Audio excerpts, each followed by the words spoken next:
ভোর সকালে আগুনে লেগে ভস্মীভূত হল ৩টি দোকান।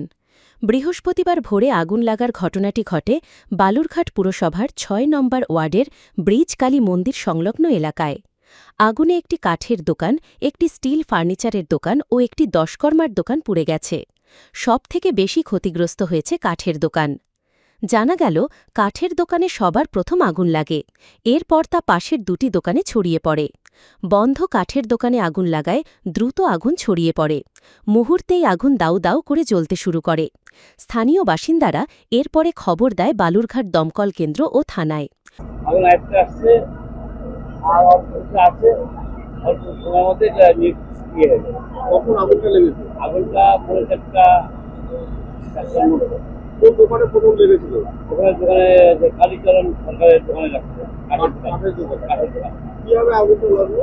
আমার মনে হয় শর্ট সার্কিট থেকে লেগেছে। কি কি ক্ষয়ক্ষতি হয়েছে এখন পর্যন্ত? ওনার দোকান তো সবই শেষ। ওনার 70 টাকার মালপত্র ছিল, প্রায় 10-15 লাখ টাকা 20 লাখ টাকার মালপত্র দোকান খাওয়া গেল।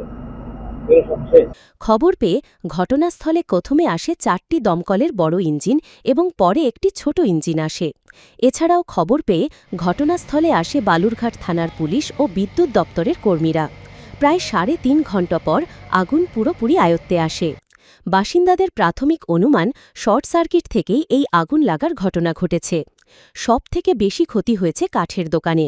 প্রায় 10-15 লক্ষ টাকার কাঠ ছিল বলে দোকান মালিক কালীচরণ সরকার জানিয়েছেন।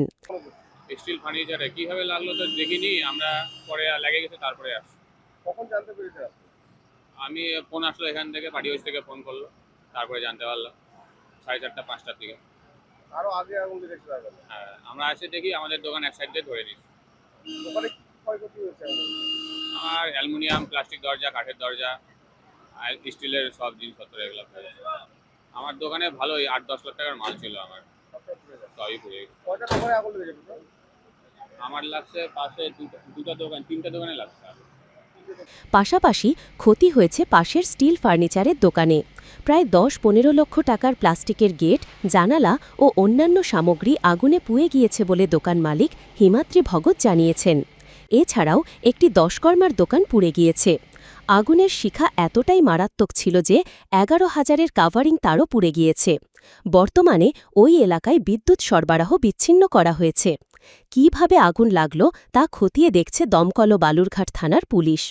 এদিকে আতঙ্কে আশেপাশের দোকানের সামগ্রীও ফাঁকা করে দেওয়া হয়েছে।